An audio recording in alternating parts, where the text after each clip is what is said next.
Okay. Hello, everybody. Can you all hear me? Oh, I've just realised I have my own audio playing back to me, which is quite annoying. There we go. Okay. So, at the moment... Oh no, I was disconnected. Ah. Right. Well, anyway, tonight I'm playing some Mario Kart Wii CTGP, which is the custom track Grand Prix. So these are all tracks people that are not in the original Mario Kart Wii game, ones people have put together and built themselves, and they're really quite impressive, a lot of them.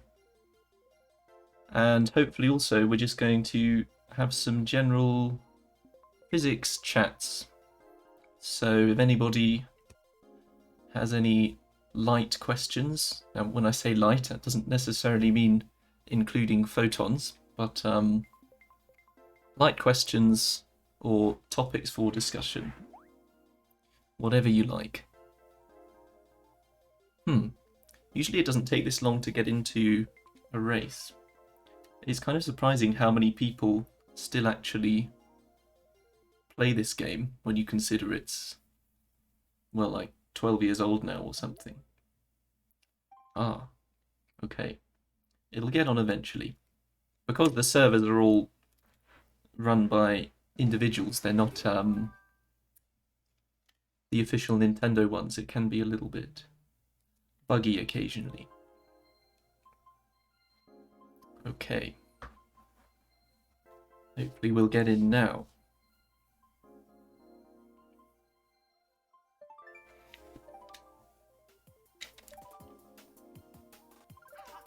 Oh no, I didn't mean to click the me.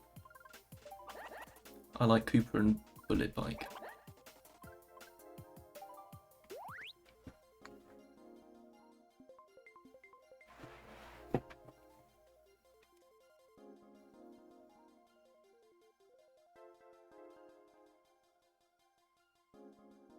Okay. Ah, hello Quark Charm. First time here. Nice to see you. We are still just waiting to join a game in Mario Kart Wii. But if we want to chat about some physics in the meantime, that would be very welcome. You've got a very physicsy name. I wonder if you're a physicist or physics enthusiast. I mean, I guess you must be with that username.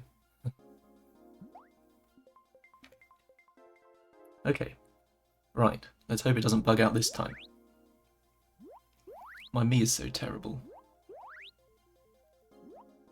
The colours of the text used.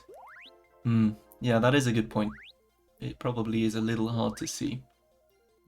Well, trial and error. Next time I'll change the text and make it a bit bigger.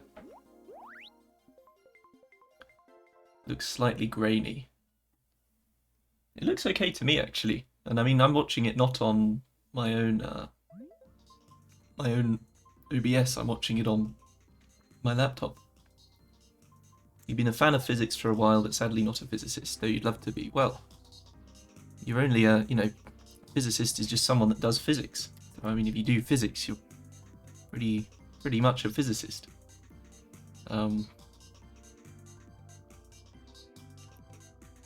Yeah.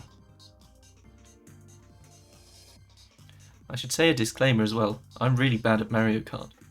Well, not really bad. I suppose I'm pedestrian level okay. As in, if I'm playing against, I don't know, a group of friends, I usually do okay. But people online are quite a bit better than most of my friends at Mario Kart. Though some of my friends are very good at Mario Kart. So we will see how it goes. This is kind of a worst of both worlds situation. So when we're talking about physics, I'll be distracted by the Mario Kart. And when I'm playing Mario Kart, I'll be distracted by talking about physics. So both are going to suffer as a result of this. But that's okay.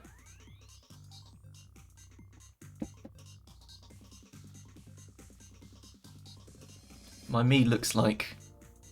Well, he looks a bit like my ID photo, which my mum kindly says I look like a Serbian terrorist in. So he does look a bit scary, actually. You're not amazing at Mario Kart, Jamie. You're pedestrian at best.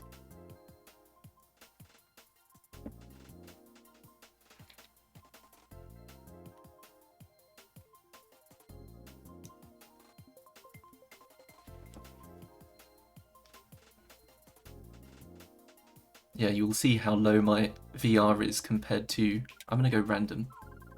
All of the other players. When you go random in this, it's really weird. It actually scrolls through everything rather than kind of just randomly picks one like on the ordinary Wii Online. Quarkcham asks, are you in grad school at Oxford or have you completed your degree? So I did my undergraduate degree at Oxford, my bachelor's and master's, and now I'm doing my PhD at Sussex University in the UK. So I did move from Oxford to Brighton.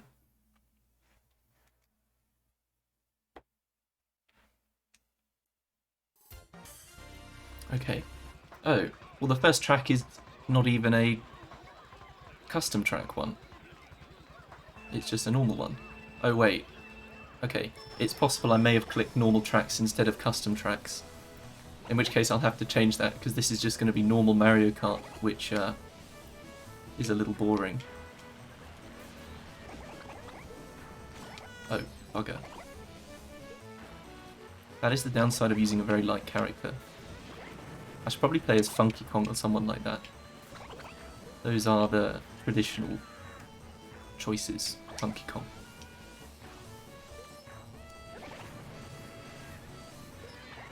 Okay, I've just realised I can't read and drive, so I'll have to read the chat in between races or in other short bits. So I will take a look at your question in a minute, I promise. Don't drink and... no, don't drive and derive. I mean, also don't drink and drive, but that's not an issue here, fortunately. Don't drive and derive. Well, that was a bad corner.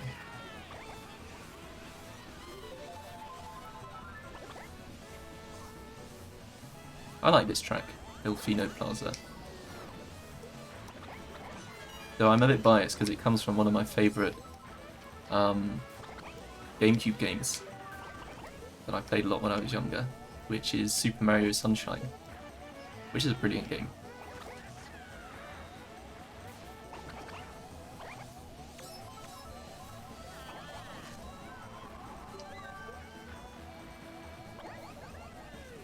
That was not well thought out. Oh really? Okay. Oh, there's a banana. Bananas are interesting. Because bananas have got a lot of potassium in them, this is a pretty common fact, I guess. Bananas are actually slightly radioactive. Ooh. The stream hasn't frozen, has it? I hope that's my laptop that's frozen.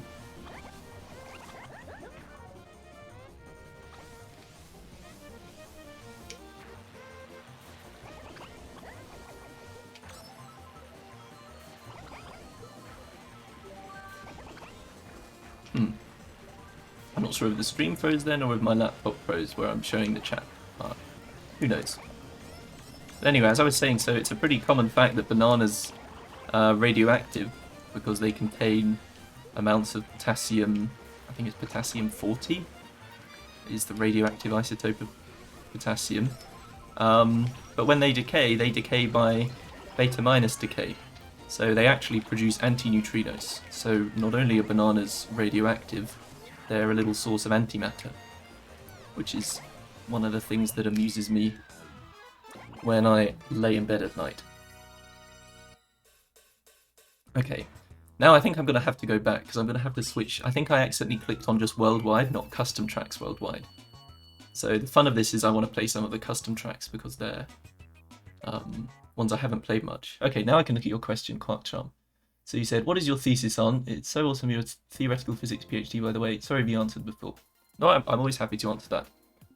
So I work in sort of particle physics / cosmology.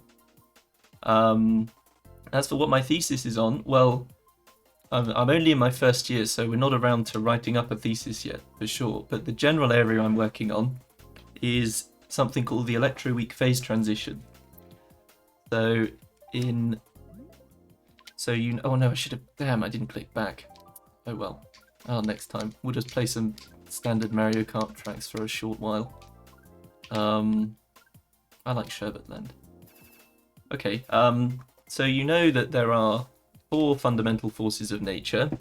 There's electromagnetism, the strong nuclear force, which involves quarks, as your Twitch namesake refers to, the weak nuclear force, and gravity.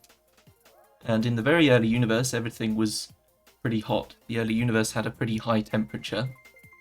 And it's a fact of particle physics discovered in the 60s or 70s by Salam and Weinberg. I think they won the Nobel Prize for it. That the electric force and the weak nuclear force are actually very strongly related to each other.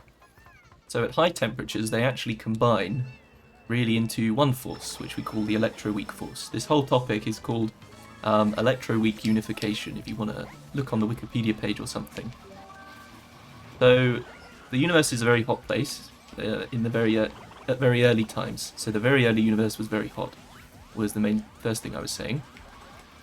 And as it cooled down, as things expanded, because the universe is expanding, after the Big Bang, the universe has been getting bigger and colder. The temperature dropped, and the electroweak force splits into the electric force and the weak force. So rather than having them sort of be as one field, we get you get your bosons that mediate the weak force, the W bosons, the Z boson, and you get the boson that mediates the electromagnetic force, the photon. Okay. Oh. Yeah. And the way this physically happens in the very early universe is like a phase transition. So you know how if you put water in a freezer, it goes from a liquid phase to a solid phase. But this doesn't just happen instantly. It doesn't all suddenly turn into solid ice. It has to have something to get it started. You need... Ooh, I nearly hit the banana. You need a nucleation site. So something for the ice crystals to go... Oh, okay, well, I'll still get it. You need something for the ice crystals to grow from. And when they do grow, they kind of grow out in a sort of spherical pattern. They grow out like a bubble of ice in the liquid phase.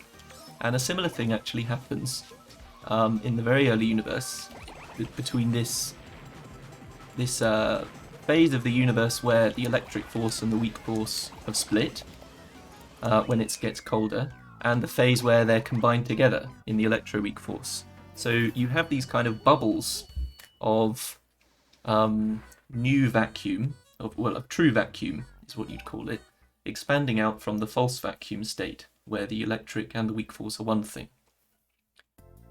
And there's a lot we don't know about these bubbles. They've got interesting dynamics, so when they can sort of merge and they can collide, and there are different ways we think that they can...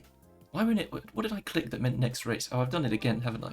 Okay, we'll play one more and I'll see, I got distracted by physics, so I forgot to go back and go to the custom tracks, but I promise I'll do the custom tracks in a minute.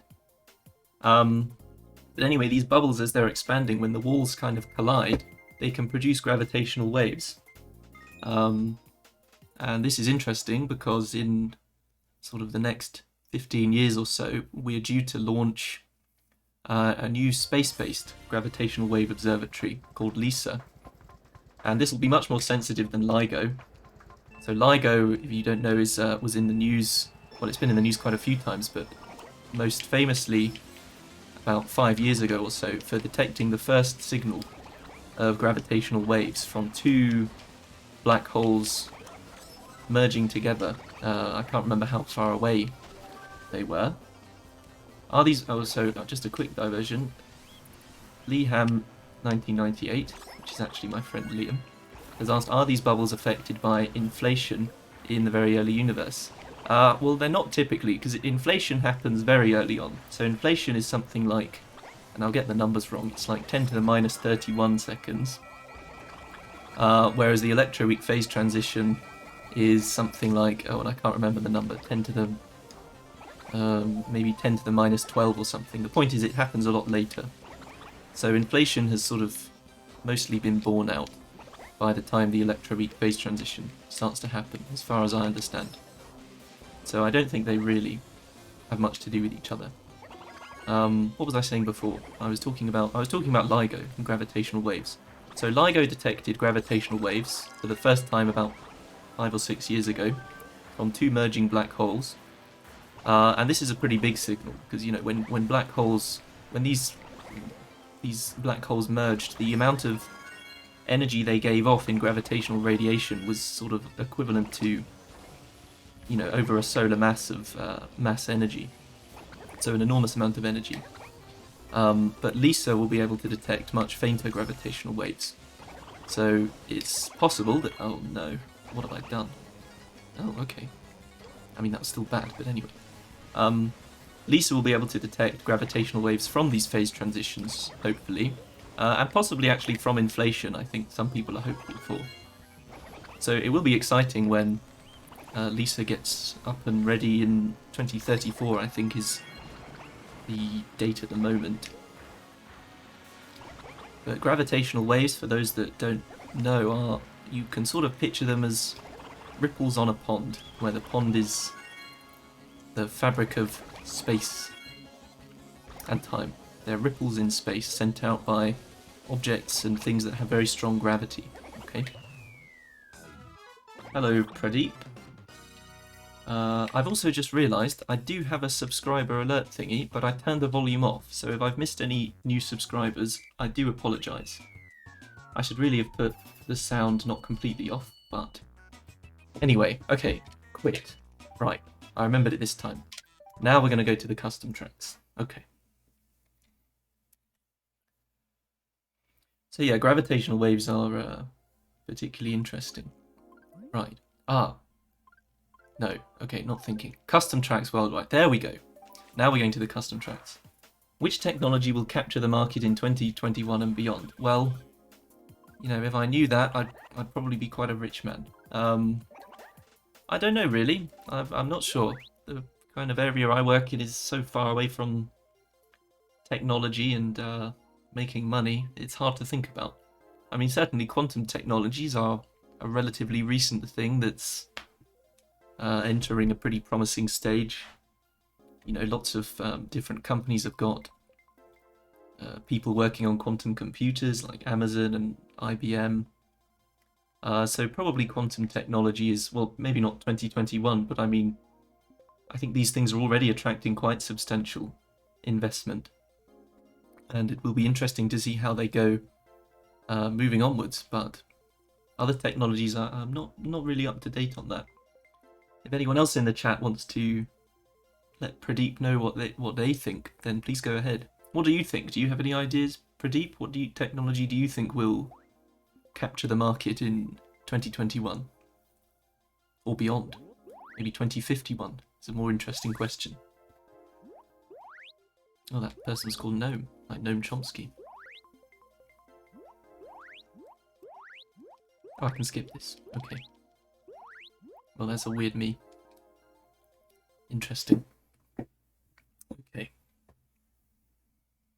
Right, now these ones I'll be particularly bad at. I mean, I was fairly bad at the last ones, even though I think I came first in a couple.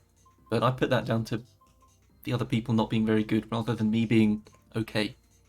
But these ones I really don't know. Because there are, I don't know exactly how many custom tracks there are, but there's sort of probably around 50 or so on the normal menu. Artificial intelligence, that's a good point, yeah. AI is definitely very fashionable at the moment, machine learning, that kind of thing. Yeah. But if you're here looking for ideas about where to put your money, I'm afraid I can't help you.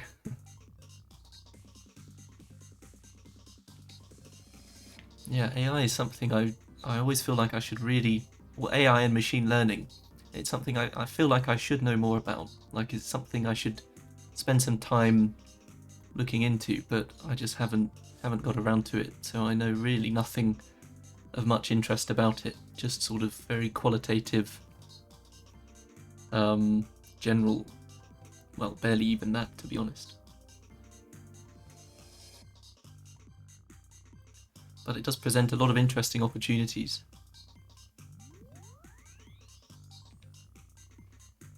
Okay. This one seems to be more busy, I imagine, because I suppose if you go to the trouble of downloading the CTGP thing, you're probably not going to just play the ordinary online very much. You're probably more likely to be playing the custom tracks. Understandably.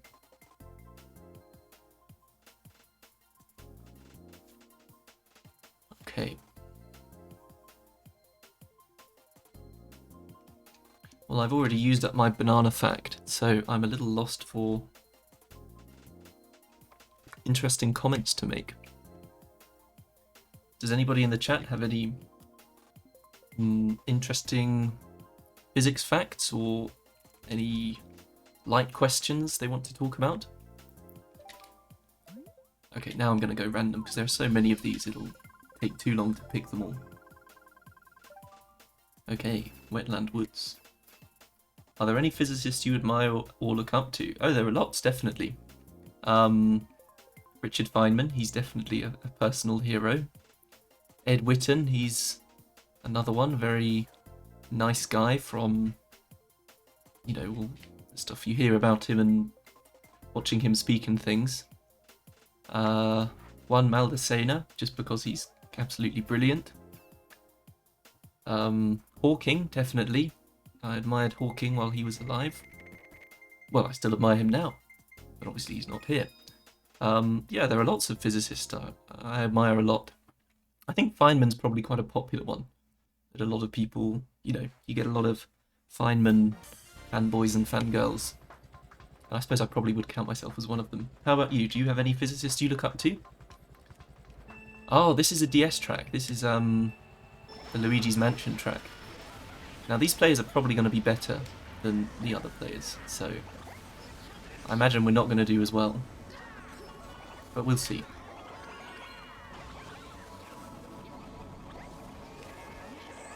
Oh, is this a mirror track? Or am I just not remembering it correctly? I thought it went right there, not left.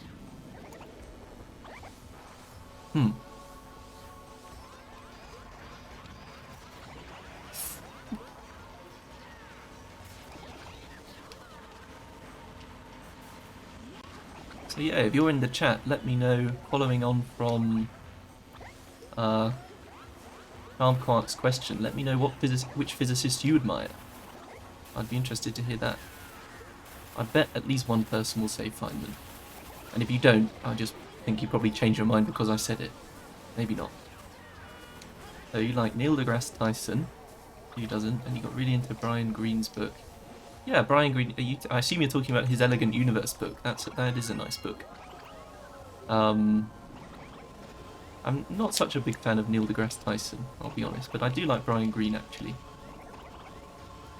I sometimes think Neil deGrasse Tyson comes across a little funny, I don't know. Wow, I'm doing really bad at the moment.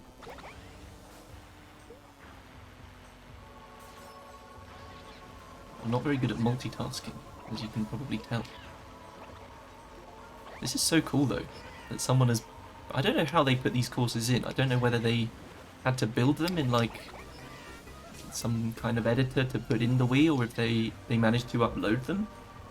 Oh, see, that's why that's an illustration of why you should stay focused while driving. That is a danger. So Liam says, I will look momentarily. As long as I don't come last, I'll be happy. Liam says, are Feynman's lectures any good? He never did look at any of them. So as in his book, the Feynman Lectures on Physics, I think those are very good.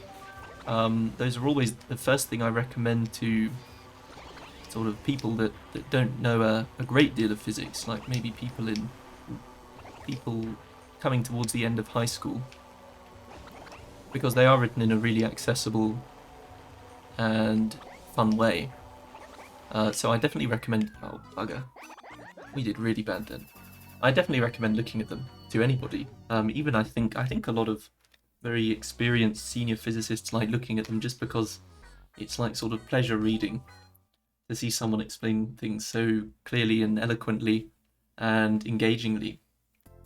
And then Quark Charm says, "Why not?" So I assume that's about me saying I'm not a massive Neil deGrasse Tyson fan. Well, it's not that I'm not a fan of his. He's not my go-to popular science writer or popular science broadcaster. I don't know. There's just something about him. It's it's like sometimes you read a book and you just know you don't like that book. Sometimes it's a totally random thing, or totally a matter of taste. I'm sure he's a nice guy, but he's just not my favourite popular scientist. My favourite popular scientist, I don't actually know who that would be. I mean, Brian Greene is pretty good, like you mentioned his book. And well, Carl Sagan, he was fantastic. His book Cosmos is probably one of my favourite popular science books. Yeah, probably Carl Sagan, or then as well, I guess Hawking too. But I suppose Hawking is kind of blurs the line between popular scientist and, well, not an unpopular scientist, but like a scientist. When you think of Hawking, you think more about the things he discovered than his popular science stuff. Whereas when you think about Carl Sagan, you think more about his popular science stuff than the work he did. Though I think he did do some interesting work. I think he was one of the first people to say that Venus had some kind of thin atmosphere, or he did. Oh damn! He did something interesting in planetary physics. Can't remember exactly what. Okay, I've got no idea what. Oh my goodness! I need to pick a heavier character and heavier car.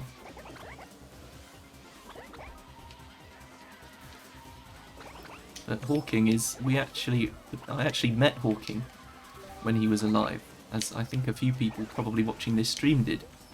When he came because my undergraduate college in Oxford was also Stephen Hawking's undergraduate college. So he came in for lunch one day and we got to take some pictures with him and say hello, which was very exciting. As did a few other people in the chat, I think. Oh dear. We are doing really badly. Well, I say we. I'm doing really badly. Look at all those funky Kongs.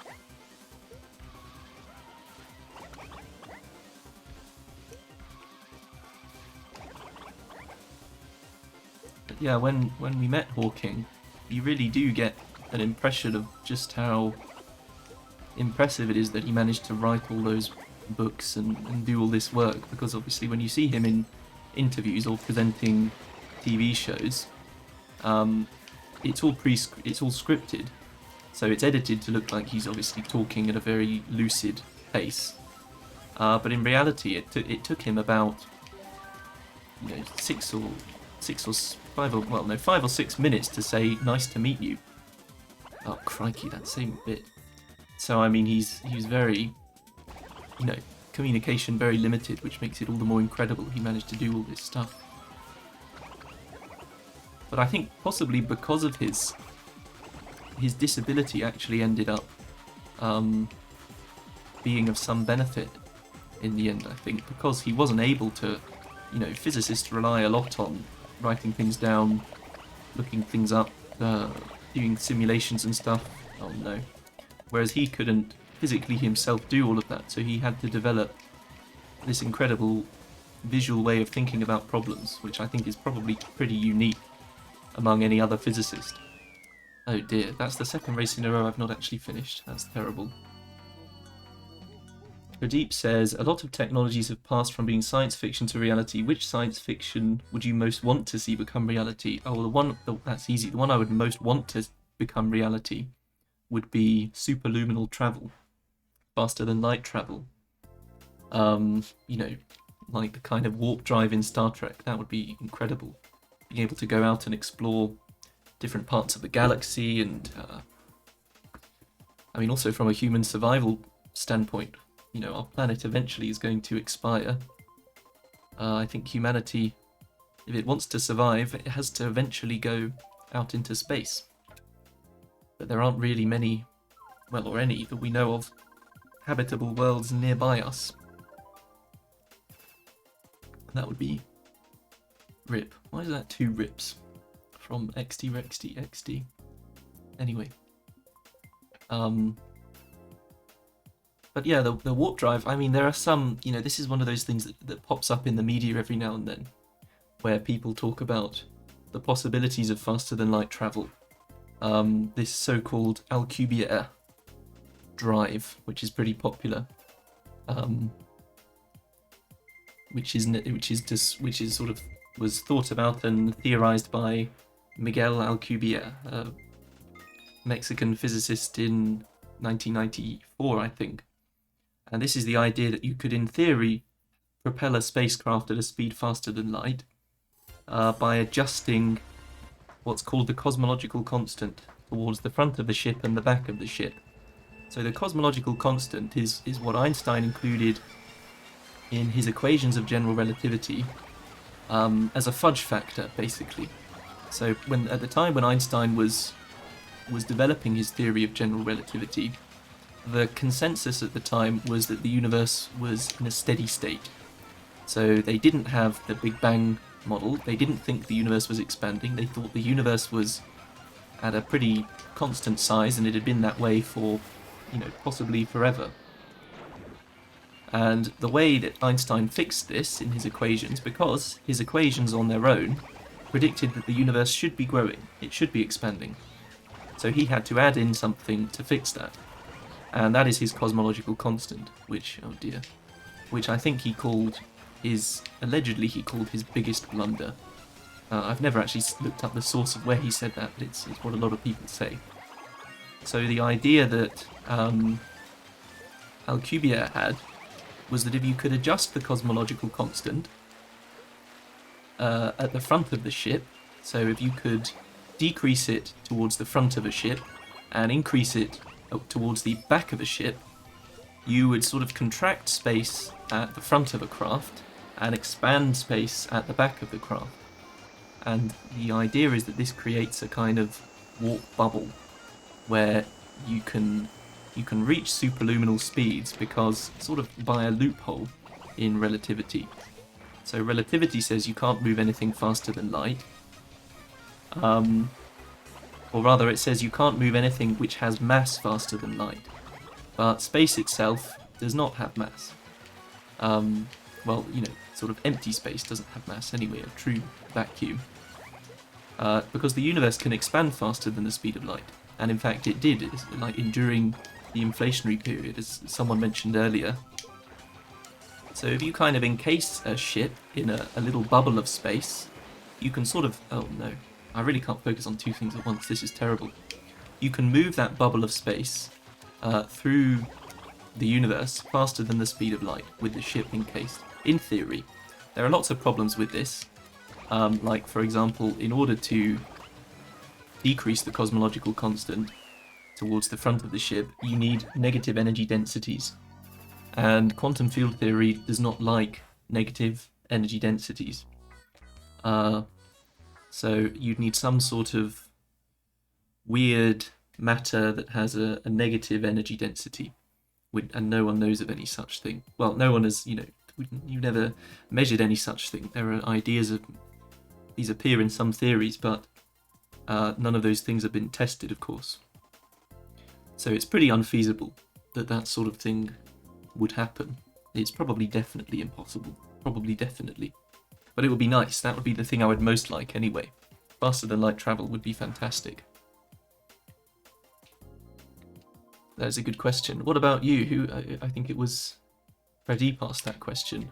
Why doesn't everybody let me know what technology from science fiction you would most like to see in reality? Teleportation, that's probably a popular one. Star Trek, they have inside the transporters in Star Trek, they have a Heisenberg compensator. Is one of the components, which is a little jokey nod to the physicists watching Star Trek. The universe is expanding, and are space and time also expanding? Well, space is expanding. Time is, well, what would it mean for time to be expanding? I mean, space and time are very linked by Einstein's theory of relativity.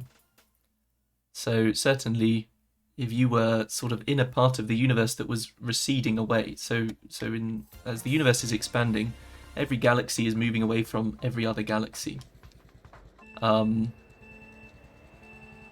actually, no. Sorry, I think what I was about to say was incorrect. I think the recession of the galaxies by space expanding actually doesn't create sort of changes in time. It doesn't create a time dilation effect because it's not sort of inertial motion.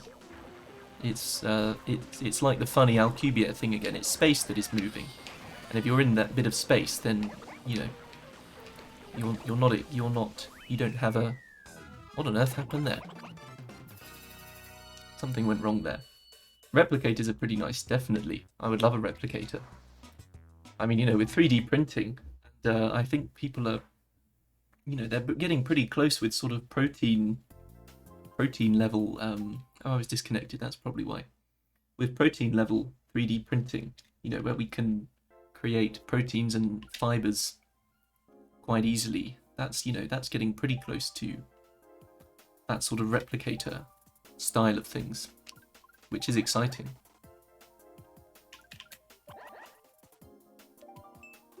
But yeah, replicators are all about energy and mass, turning energy into mass, which is another thing Einstein gave us. E equals mc squared is this relation between energy and matter. Now, if you have a little bit of matter, you can make a lot of energy. And if you have a lot of energy, you can make a little bit of matter. Which is why they use, again talking about Star Trek, I really like Star Trek if you're wondering, which is why in Star Trek, to fuel their warp core, they use antimatter reactions, which is the most efficient form of energy generation, because it turns, every single bit of mass into energy. Whereas nuclear fusion reactors turn only a little bit of mass into energy. So nuclear fusion, like if you combine two hydrogen nuclei and you make a helium nuclei, the mass of the helium nuclei you get from smashing together two hydrogens, well, two hydrogen isotopes that you'd call deuterium. So it's not just, the nucleus isn't just a proton, it's a proton and a neutron in deuterium. The mass of that combined thing, so the helium nucleus, which is two protons and two neutrons, is actually slightly less than the mass of the two deuterium nuclei. So one proton, one neutron, and another proton and another neutron. And this difference in mass corresponds to an enormous release of energy, which you calculate using E equals mc squared. And the reason it's an enormous amount of energy is because C, this factor I keep mentioning, is about 300 million meters per second. Oh, bye-bye, Pradeep. Thank you for popping in. So this is something like 10 to the power of 8 squared. So, that's 10 to the power of 16. So it's an enormous conversion factor that changes mass into energy. So for a little loss of mass, you get an enormous gain of energy in nuclear fusion. But antimatter reactions turn all of the mass into energy. So that's a total conversion, which is why they use antimatter reactions in Star Trek ship warp cores.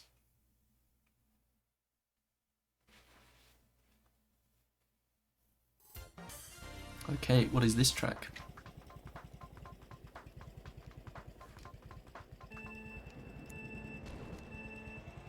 Okay. Let's see if I can come somewhere above 10th now.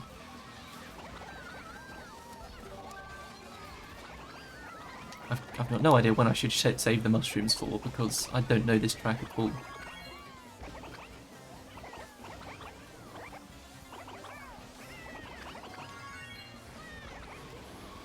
Back on the Wii I see. I am indeed. Oh, it's Unknown 1234. You were here the other day, weren't you? From the Himalayas? Is that correct? What time is it over there? What? Oh, I'm disconnected again. What time is it in the Himalayas at the moment? Press the eject button. Oh no. That sounds like a bigger deal. Okay. Bear with me. Eject and back in. like I said, because this is a mod, not licensed by Nintendo, it can be a little bit funny. Oh, I should turn the power off. I didn't even read the full instructions. Okay. Theoretical physicist that can't read. Brilliant. Okay. I need some kind of background music for experiencing technical difficulties. Okay. Around midnight, very cold. I mean, when I think of the Himalayas, I do think of pretty cold. I think of sort of mountainous and hilly. But I mean, I've never been to the Himalayas. The only place in Asia I've been is Hong Kong, because I have family out there. Okay, we've just got to log on now. Be careful about DMCA. I'm not sure if it applies over there. I don't think it does. Well, so when I say it's not licensed by Nintendo, what I mean is it's not created by Nintendo. It's totally legal. Because in order to play it, you have to have a copy of the game disc. They make you prove that you've got a copy of the disc when you play it. So I think Nintendo has a sort of... Oh, about music. Oh, right, I see. Oh no, that's okay. I have my own sources of background music. My younger brother is a very talented musician, so he's made me a couple of little background tracks, which is very nice of him. His name, if you want to check him out on Spotify, is... I think it's Leo Walrus now. Leo Walrus. It used to be Leo C, but I guess that wasn't unique enough. Now you'll notice I'm clicking on the Me channel, but I'm not actually going on the Me channel. This is part of this mod, is that you have to fat in it. That sounds like something you mean someone would have said in school. Well, the way this mod works is you have to put a homebrew channel and you have to download these files onto an SD card. And then you go on a website through the Wii U, because I'm using a Wii U, I should also say for this, because it's easier to put it out in HD. And what it does is it overwrites your Me channel save file with the CGTP save file. So I currently have no Me channel. You can go back and fix that, but I haven't bothered because it's only me that uses this and I already have my own Me, so I don't need to make a new one. But it means if I want to access this, I have to click on the Me channel every time. Is how I change this. Okay. Yeah, it's fantastic that people have made this mod. And they host these servers, without any charge. And picking up, I think, to the very day when Nintendo shut all the Wii servers down and stopped all the online, they were picked up by these people, whose names I can't remember actually. But, okay, custom tracks worldwide again. Back to my standard character. Bullet bike, good old... what's it called? Oh, I can't remember what the drift is called on the bullet bike. It means it drifts from the front, but I can't remember the word for it. If my friend Daniel was in the chat, he would be able to remind me what it was. Basically, the entire idea behind doing these videos, these streams where I play Mario Kart badly, I should say, for anyone that's just joined, and talk about physics, is that they replicate what I would do a lot with my friend Daniel when we were doing our degrees together. We played a lot of Mario Kart and we chatted a lot about physics. We actually played some Mario Kart in the sort of 5 minutes leading up to one of our finals in our third year, which was probably not a good decision.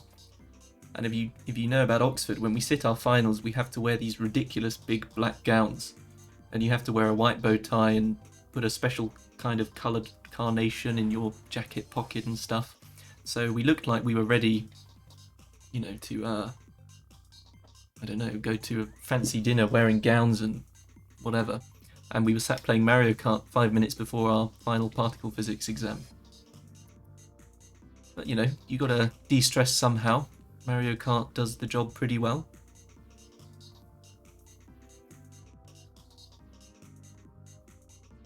Inferno 1014. Inferno 1014 says, I've been playing this game for 11 years and I still don't understand the physics of this game. Well, I guess there isn't really any. So I suppose the confusion is I'm not going to be talking about the physics of Mario Kart because I don't know much about how they programmed that in, or I mean the physics is pretty ridiculous, I guess. You know, I feel like the effect of a banana on a motorized vehicle is probably a little exaggerated in this game. And the fact that King Boo is a heavy character despite being a ghost. I mean, a ghost doesn't have any weight, does it? How can he be a heavy character? Doesn't really make sense. Big bananas. It could be a very big banana. Actually, in Mario Kart Double Dash, so in Mario Kart Double Dash, each character had like a special item, and the special item for Diddy Kong and Donkey Kong was a very giant banana. And if you run into the giant banana, it splits into lots more little bananas. Again, like I said earlier, banana's an excellent source of anti-neutrinos via beta decay. So it's very safe antimatter. Anti-neutrino is probably the safest antimatter because neutrinos barely interact with anything. And potassium, well, exactly, it's the potassium in the bananas that makes them radioactive, that makes them produce anti-neutrinos. Potassium 40 going into calcium, well, calcium 40.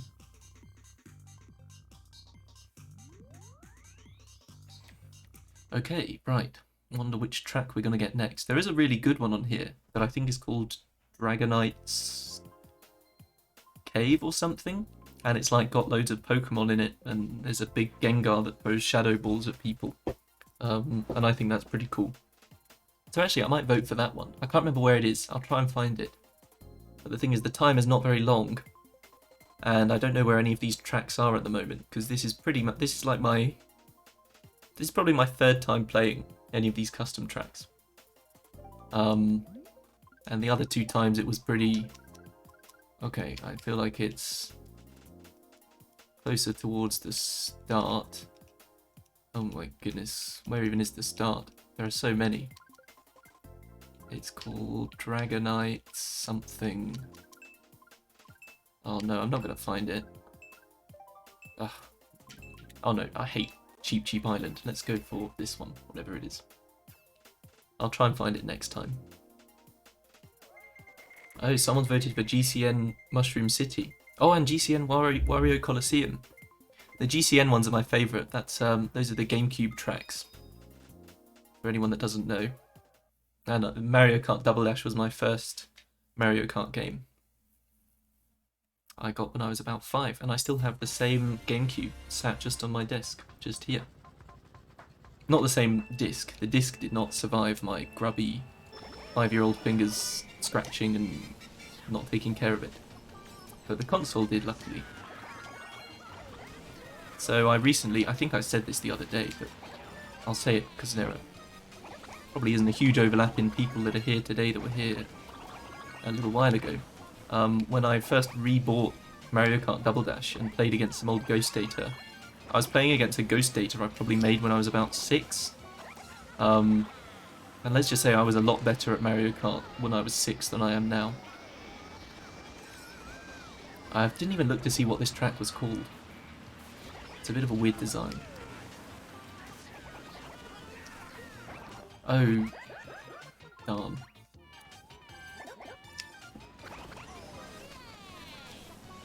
Okay. I don't think the Flame Runner is in CTGP. Now I think about it. I haven't seen anyone driving one. Oh, what am I doing? Aquarium. It does look like an aquarium. Oh, it is underwater. Oh, I see. Yeah. It definitely looks like an aquarium with the, are they Cheeps? The fish? I can't remember. I think they're called Cheeps. And the kelp and stuff.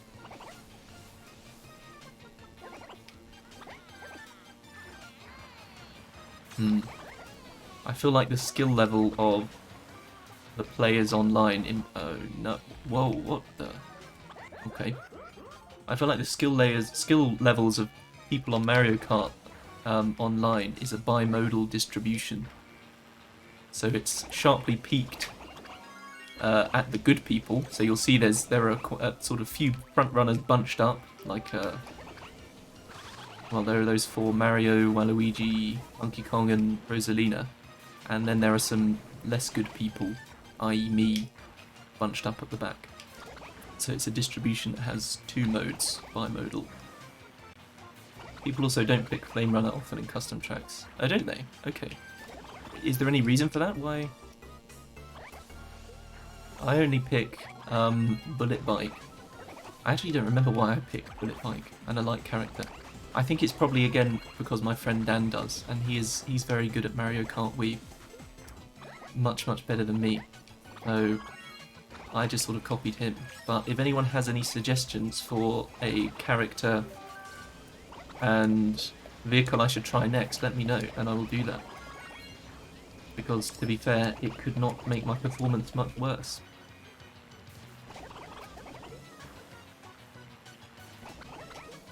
Pure concentration. All for nothing. Oh well. So does anyone have any more physics topics they'd like to chat about? I need to talk about physics while I'm racing, because that way I can blame my bad playing on being distracted by physics. But if I'm not talking about physics, I'm just showing I'm bad. Which is true, but I'd rather hide that for now.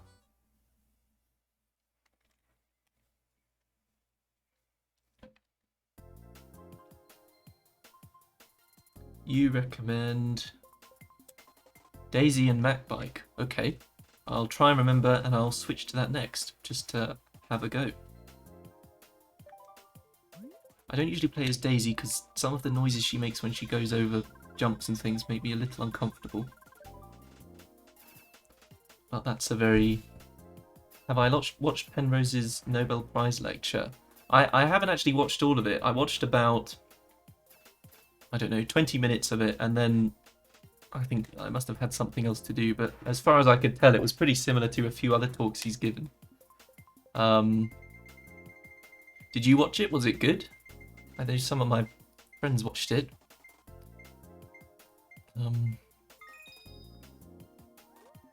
Yeah, it was exciting to see Penrose win the Nobel Prize this year. Last year when I was doing my masters in Oxford, you'd see him around the maths department quite a lot, and the whole front of the maths department in Oxford is decorated with what's called Penrose tilings, which are sort of interesting geometric tiling that I think has some special symmetry so that it doesn't repeat or something. I actually can't remember now. It's gone from my head what makes it special. I just remember, ooh, oh no, oh okay, that it is special. Okay, everyone enjoy this moment. This is going to be the only time I'm not behind fifth for the rest of today. This is a cool track though. I didn't catch the name of this track again, but this feels like not a pure custom one. It feels like a redo of another one. But if it is, I can't place it from any game. And I think I've played most Mario Kart, so perhaps it isn't. Oh, you said Penrose's lecture was good. Oh, good. Oh, I should go back and watch the end of it, really. Yeah, that's exciting. 2 kind of GR Nobel Prizes in the last couple of years. There was the prize in, I don't remember what year it was now, 2016 maybe, for the discovery of gravitational waves by Kip Thorne, Rainer Weiss, and Barry Barish, I think? I can't remember their names. I saw their parking spots. Well, I saw Kip Thorne's and Barry Barish's parking spots while I was at Caltech. So that is my one claim to fame.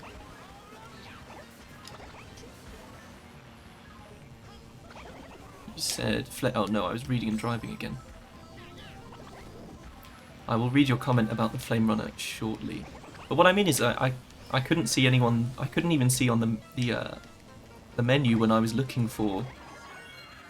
When I clicked on Funky Kong, I couldn't even see the Flame Runner on the list of possible vehicles. So I don't even know whether it's on here. I mean, surely it must be, because it's like a very popular one. Unless they took it out just because everyone picks it to make things more interesting or something. What's their car like? I don't know actually, because the parking spot was empty. They weren't in for some reason. I don't know. Oh no. So I don't know what cars they drive. I mean, the Nobel Prize carries £1 million. Well, no, is it million dollar, or is it million? Whatever the currency in Sweden is, million euro prize. Ooh.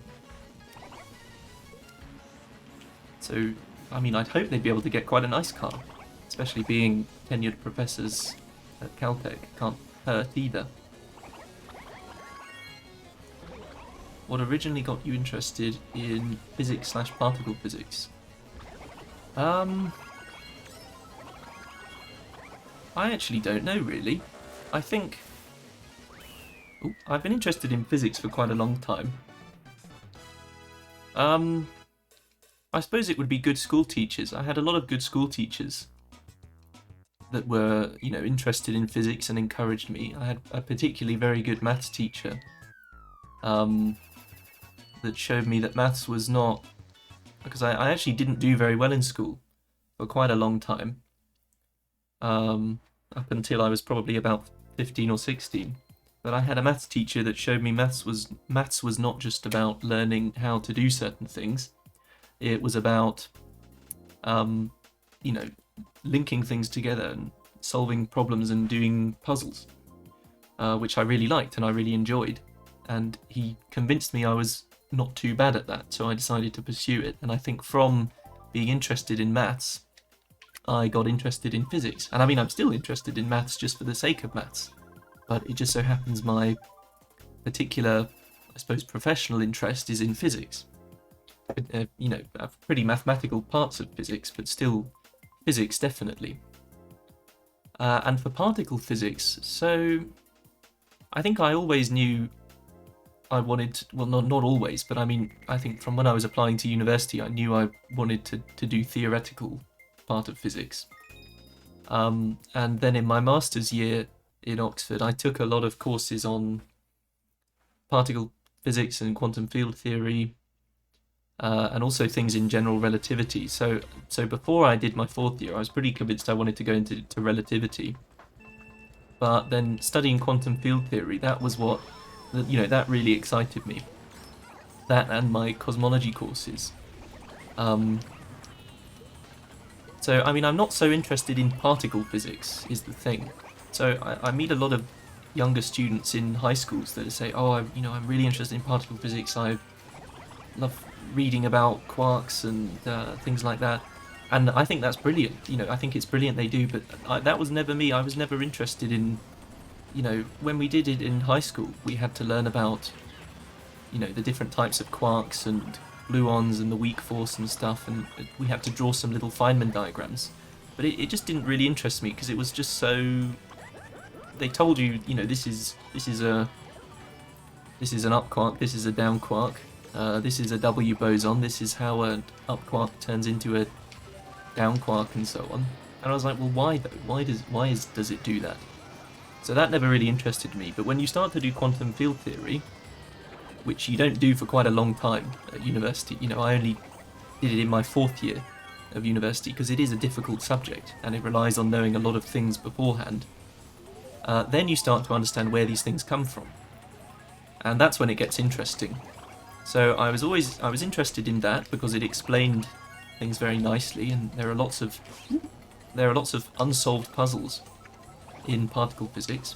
But I was also very interested in cosmology, so I was very lucky that the PhD I'm doing now is a nice mix of the two. It's cosmology and it's sort of related to quantum field theory and particle physics stuff. So I think that's how I got interested. Initially I just liked doing puzzles, and I still, you know, just like doing puzzles. Little problems that most people probably think are silly, but I think are interesting. And that has spiraled in a sort of slightly addictive way into particle physics. But, you know, I'm happy with that. Everyone's got to have some kind of addiction, and if your addiction is physics, that's not so bad, comparatively. What about you? I mean, you're watching a sort of well, physics slash Mario Kart stream. Why are you all interested in physics? Or are you here for Mario Kart? I don't know. Come for the Mario Kart, stay for the physics. Oh, there's a hole there. What do you do for work? Well, so I'm a PhD student at the University of Sussex in the UK, and I'm part of the theoretical particle physics group. So I won't do my speech about the work I do again, because I've done it once already, but I'm interested in the very early universe and looking at that from the perspective of a particle physicist. Is roughly what I like, what I'm interested in. Ooh, okay. Ah. I really am distracted. It's not as enjoyable watching someone play that is really bad. If I play long enough though, if I talk about physics while playing Mario Kart long enough, I'll eventually acclimatise. Like how athletes train at the top of mountains, so they have restricted oxygen, so that when they come back down to sea level to perform, their bodies are more efficient at using the oxygen available, so they're like super powered. Well, not literally super powered, but you know what I mean. So if I play enough Mario Kart while talking about physics, eventually when I play Mario Kart without talking about physics, it'll be like taking off the oxygen restricted mask. So I'll be, I'll be a very good Mario Kart player. But I feel like that is quite a way off. You came for the Mario Kart, but interesting to hear someone smart. Oh, well, you're too kind, thank you. I've never taken a physics class, too much over my head. Oh, well, I'm sure that's not true. Physics is like anything. You never hear people say about English, oh, I was never good at English in school. Oh, I can't do English. Oh, English is too hard. Or, oh, history is too hard. It's only ever physics and maths people say that about. But really, it's exactly the same thing. It's hard for everybody. Physics is hard for me. It's hard for all of my professors, in varying degrees, of course. Some people are naturally pretty good, but it's still hard. All the new stuff is hard. So you just have to work hard at it. I said hard way too many times in that last sentence. If you work at anything, you'll become pretty good at it. Unknown did their undergraduate in physics. Wonderful. Excellent. And Quark Charm says, my high school didn't offer physics, but I was reading Da Vinci Code that introduced me to certain concepts.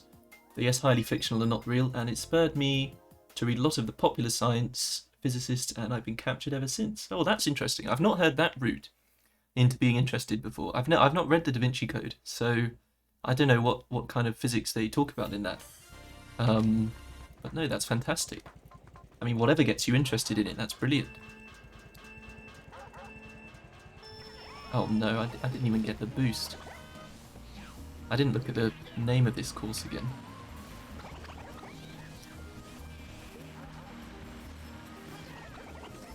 Ooh.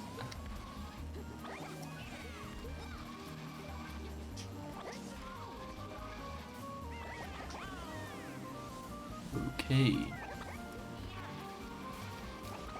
Oh, there's a corner there. Several corners. So terrible.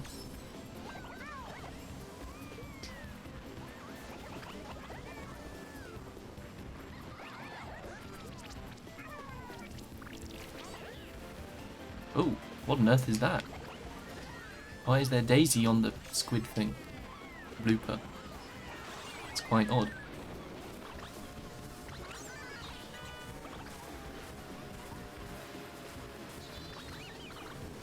It is a lot harder doing tracks you don't know. Because I find when I'm playing tracks I know quite well, my muscle memory definitely takes over.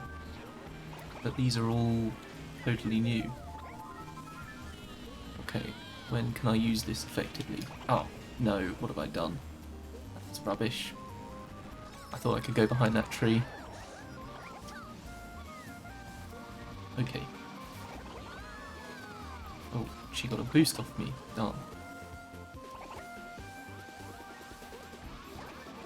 I like the music on this course. It's the Maple Treeway music, I think. Again, weird Daisy ink thing. Good physics. Oh, sorry, I'll read your comment very shortly. Don't drive and derive. Oh, well, not that it matters. I'm going to come very poorly positioned anyway. And I missed that mushroom. Ah! Oh well.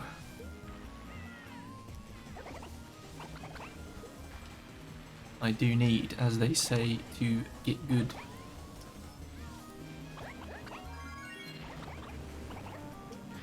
Okay.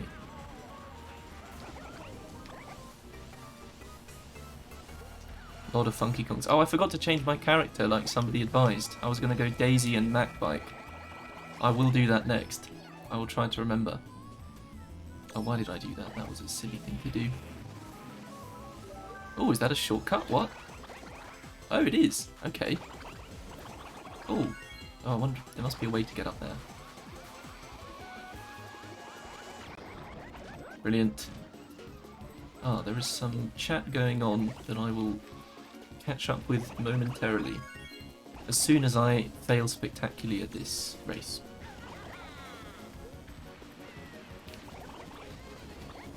Okay. That's a weird looking Sonic. To be fair, it still looks better than the Sonic from the live action movie.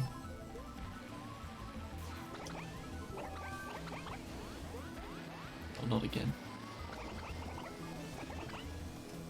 Okay.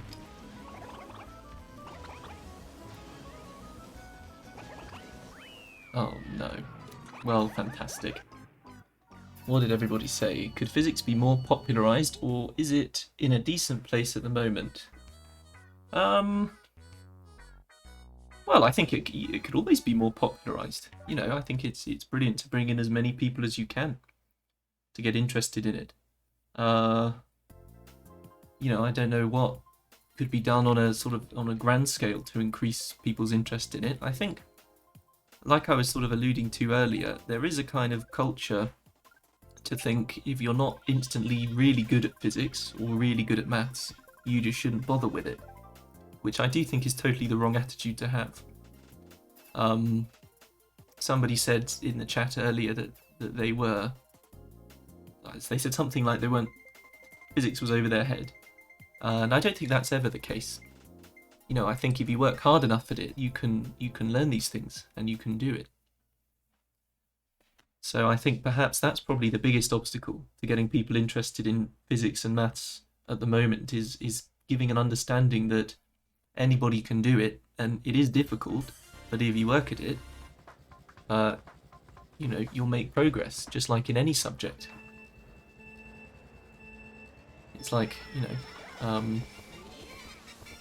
people say, "Oh, my brain doesn't work that way," or it's I can't understand it. It's like a foreign language. Well, you know, I mean, everybody's born not knowing how to speak, not knowing how to communicate in any language, but you learn it as you grow. Or maybe a better example is to say learning a second language. You know, you hear someone speaking in French and you don't speak French, it sounds like, whoa, that's completely beyond me. But if you learn French, it makes a lot of sense. Probably another barrier is a lot of people don't like maths. They like physics, and they like, you know, reading about physics and think it's pretty cool, but they don't like maths. When of course you have to know that if you want to do physics, if you want to study it properly, you do need to know quite a lot of maths. So that's the difficulty. When you want to get people involved in physics and get them interested in physics, they also have to get interested in maths. So it's kind of a double whammy.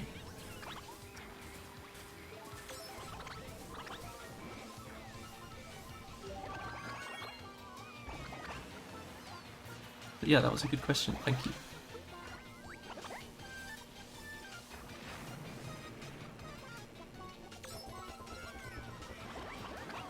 This may sound silly, but what kind of professions... Oh, damn. I blame you for that, Inferno 1014. I was reading your comment. But what kind of professions can you get into with a degree in physics? Well, lots. Physics degrees are pretty valuable as far as it goes.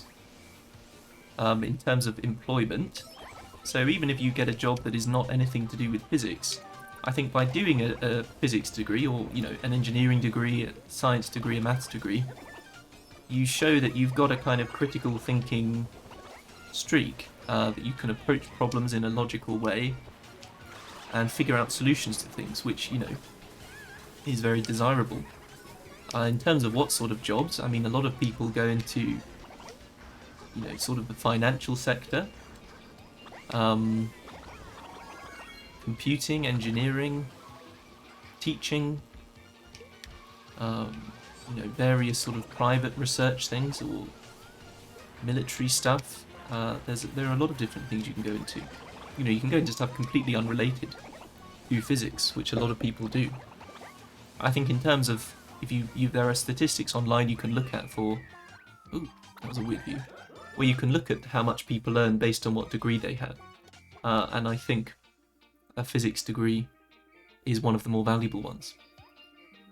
So, Quark Charmant was about to ask the same thing. Hello, Bobby. Hello, Lewis. You don't need no degree for software. Haha. Well, you do need proper English though, Lewis, and I think you'll find you just used a double negative. So, who's the real winner? No, Lewis is a friend of mine who works in software.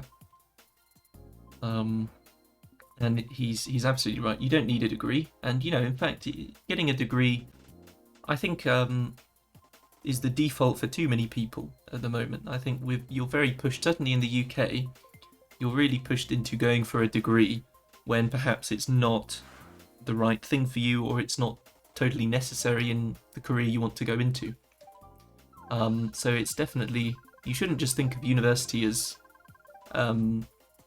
the default next step. You should think about what your options are, what you might want to do.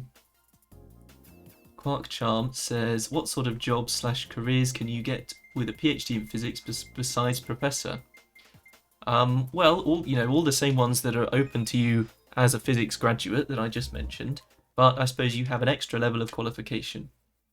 And as well, with a PhD, because a PhD is a research degree, I suppose it demonstrates an additional skill beyond, just analytical thinking, and we've done this one before, haven't we? It also demonstrates sort of commitment and research skills, which again are valued by a lot of different industries and companies. So I don't know. I mean, I don't know a huge amount about employment because I've never really been in the job market. I went straight from undergraduate to PhD. So applying for stuff I've not got to that stage in my career yet. But when I do, I'm hoping, it's my goal anyway to stay in research. So the next step after a PhD generally is something called a postdoc, so like a postdoctoral position, which is usually a short-term contract of 1 or 2 years or something, where you're a researcher at a university. And then after a couple of postdocs, you sort of hope that you'll get a permanent position at a university, like as a lecturer or something. But that's a few years in the future. The game. Well, I've just lost the game. As has everyone else that read that, I suppose. Thank you, Lewis, again.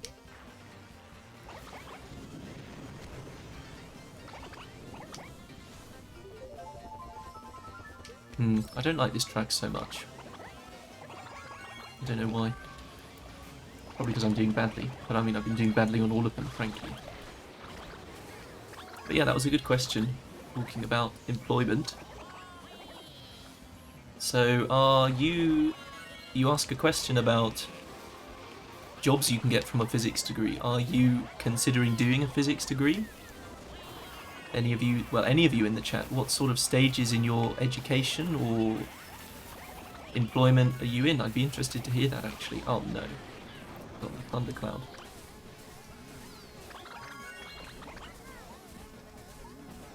Oh, there's a secret passage there. Oh, I should have gone through that. Next time. Again, I just realised I forgot to change my character, as I said like 3 times now I would do. Also, I should have gone that shortcut.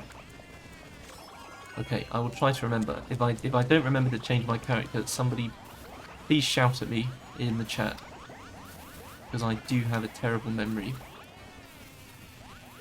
That's probably why I'm a physicist. You don't need a particularly good memory to be a physicist, not as much as you do for a biologist. Biologists need to remember, you know, all sorts of proteins and sugars and goodness knows what. Too much terminology. Physics terminology is fine. You know, you find a particle, you just pick a weird name and then put an on the end. You know, the gluon holds nuclei together, it glues stuff together, well, let's call it the gluon.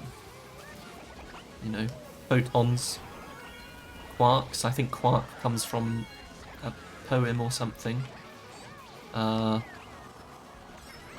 Physics nomenclature is a little bit more straightforward. I'll read... Oh, I forgot to go through the shortcut again. I'll read that message very shortly, because I'm in the third lap now. Ooh.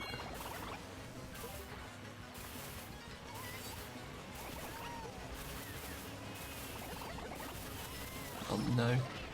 Darn. Oh, you have a BS in biology. Interesting. Biology always seemed a lot harder to me than physics. Ooh!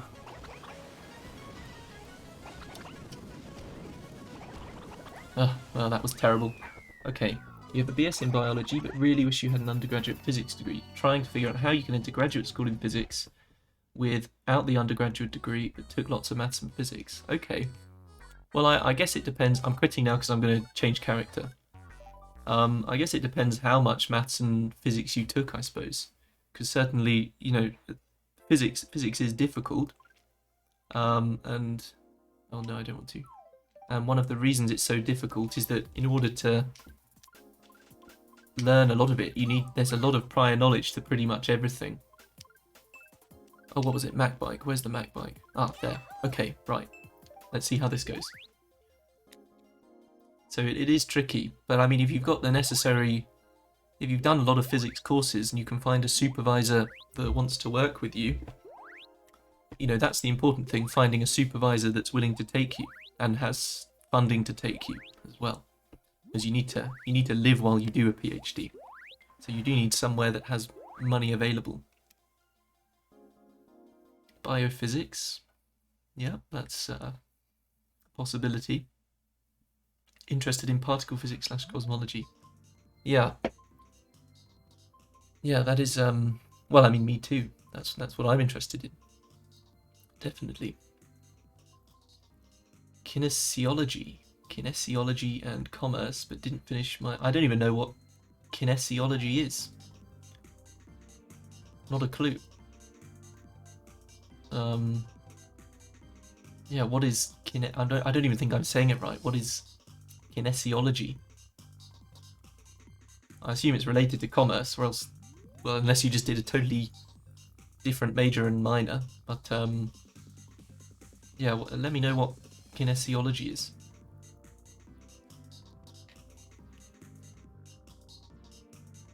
Oh, the scientific study of human and non-human body movement. Oh, that's interesting. That with commerce, that's an interesting... Oh, that was EndNown answering that. Oh, okay, thank you. An interesting combination.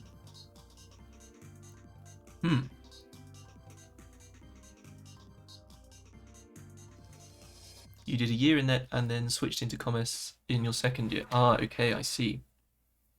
That makes sense. Commerce is probably a little easier to get a job with, I imagine.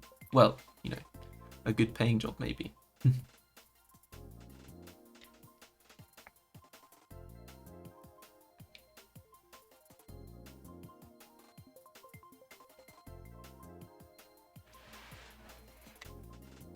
Takes a little while to load.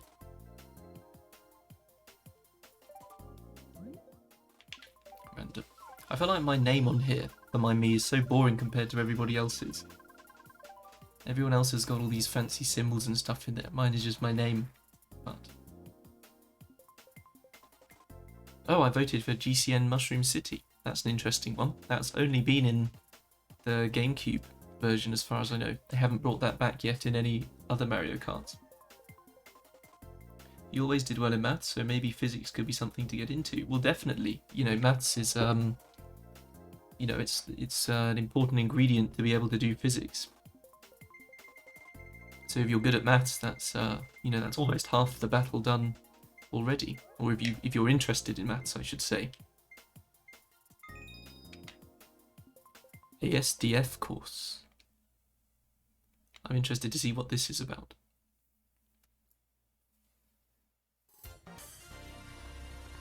Okay, I haven't actually used Daisy in the Mac bike before, so we'll see how this goes.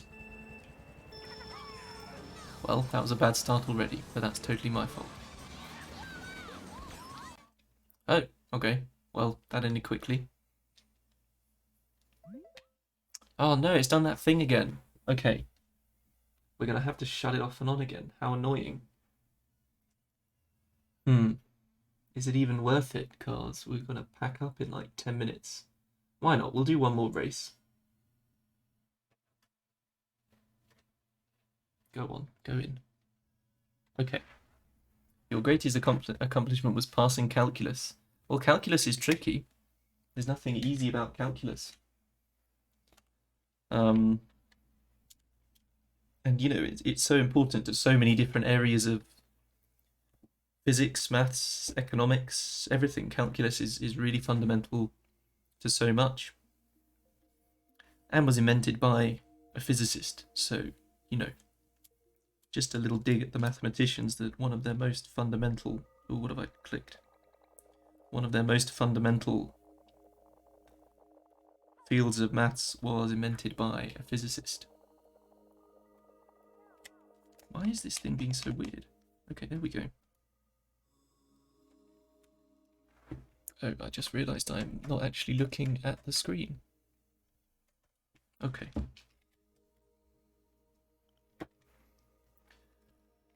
Yeah, so like I said, it is a little annoying that... Wait, I can't see the screen. Did I just accidentally turn my monitor off? I did turn my monitor off. Brilliant. Alan MD says, "Hello, Mr. Bowtie Man. Looking cute." Well, thank you. That is very kind of you. Okay. Right, there we go. Now it's back on my screen. I can actually see where to point. Excellent. Right, so we'll do a couple more, and then I'll probably pack up a little after past, because we had so much annoyance with it cutting out just then. But that's okay. Improvise, adapt, overcome. As, what's even his name? I always get this guy confused with Ray Mears. In the UK, there are these two, like, survival guys. There's Ray Mears, and then there's... Oh, what's his name? Someone tell me in chat what his name is. The improvise, adapt, overcome... Bear Grylls. Bear Grylls. Okay. Okay. I don't know if anyone's put it in chat yet, but I remembered it before I saw it. Just, so you know. Bear Grylls, that's it. What a cool name. Is that his real name? Is he really called Bear Grylls? I mean, you couldn't really pick a more macho name, could you? Other than, like... I don't know. Mustache Destruction, or like, who knows? Don't name your child Mustache Destruction. That's not very fair to them. Right, okay.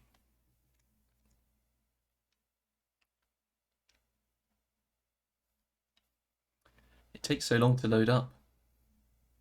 As I explained before, I had to click on the Me channel to go into the CTGPR channel, because that's the way you download the mod, is it overwrites your Me channel file. Oh, I unlocked a cart. Don't know why, but okay. Oh, I've won 50 times on Nintendo Wi-Fi. Excellent. What a roller coaster.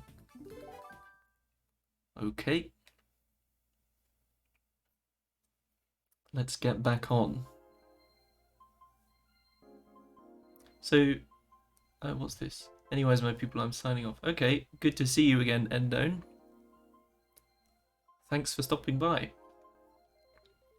So while we're waiting to get on, Does anybody have any physics comments, questions, anything to chat about?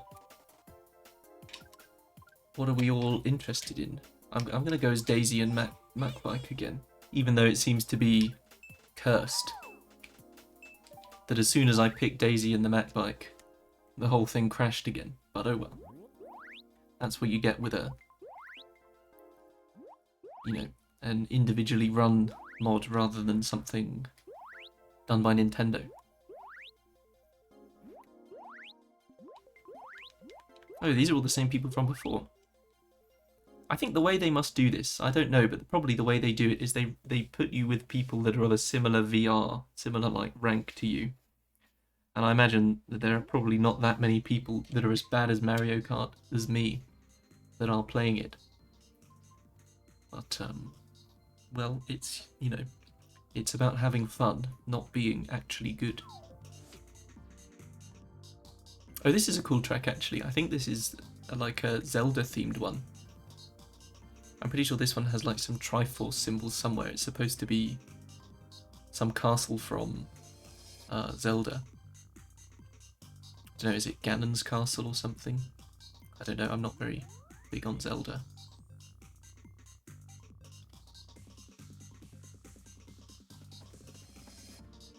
I think that's the one anyway.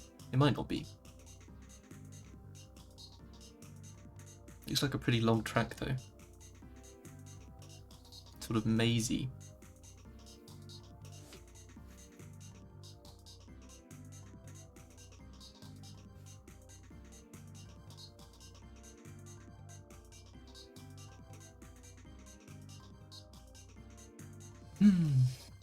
Taking a little while.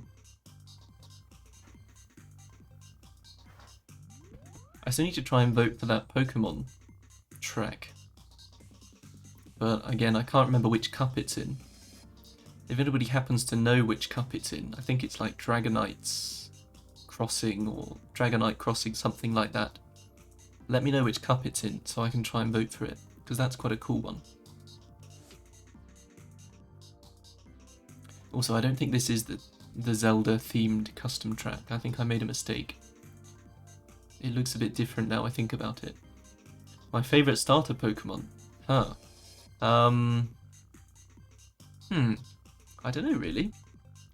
I like Squirtle, I think. Squirtle's a good one. The original 151 are probably always going to be my favourite, but I do like Gen 3 as well, like the Ruby, Sapphire, Emerald, that kind of generation. And Gen 4 too. I think Gen 4 was the first one I played, Pokemon Pearl and Diamond. But I like all of them. The starters are always pretty good. What about yours? What's your favourite starter Pokemon? Liam G 7321.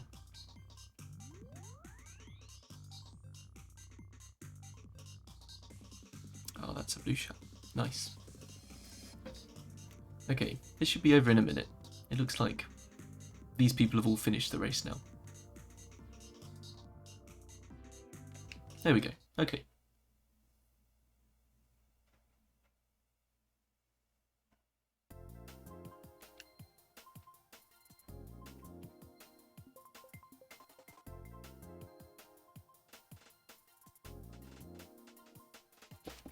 A lot of waiting around.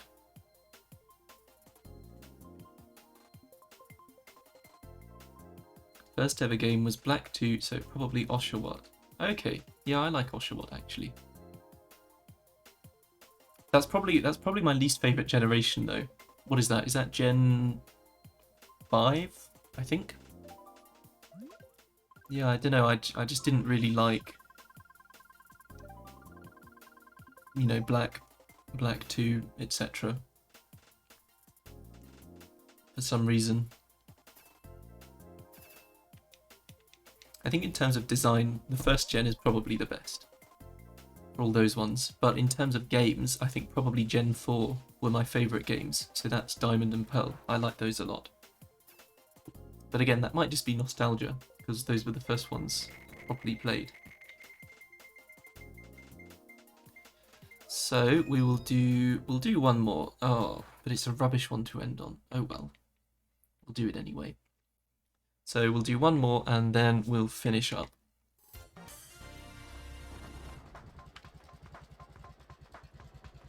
Okay. Oh, actually, this isn't a rubbish one. I think oh, damn, I missed the boost again. This one's not the one I was thinking of. This one's actually okay.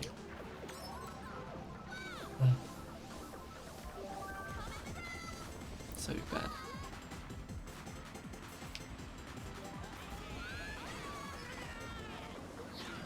Oh.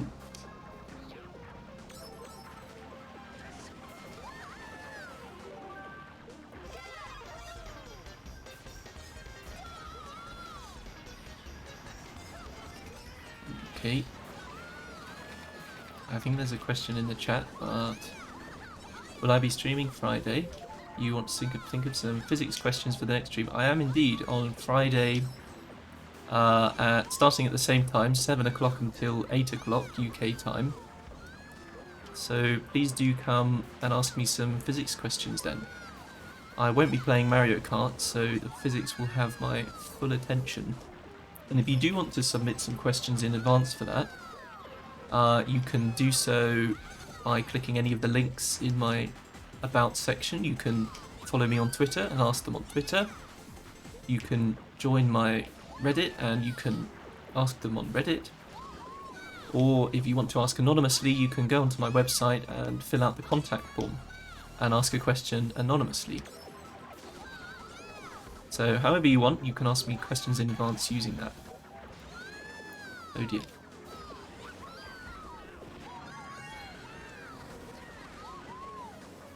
Ooh. Wow, first. This won't last long.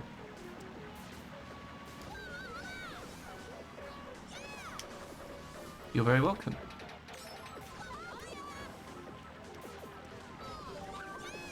Okay, we've got to end on a good note. I've got to come first in the... Oh, I did! I thought it was lap 2 of 3. Oh, brilliant. It was 3 of 3. Well, that is a good note to end on. Fantastic. Okay, well, thank you very much, everyone, for coming along. Like I was just saying, I'm streaming again tomorrow at 7 o'clock for my Friday office hour. So come along and ask me some more physics questions. And please do submit them in advance if you feel like it. You can do that on my Twitter, my Reddit, whatever you like. And I'll be posting this video, assuming it's recorded properly, onto my YouTube as well shortly. So you can take a look at it then, there, if you missed anything. So great. Good to see everyone. See you again next week at the same time for more Mario Kart and physics, and on Friday for more just physics. Okay, thanks a lot for coming. Bye everyone. Bye.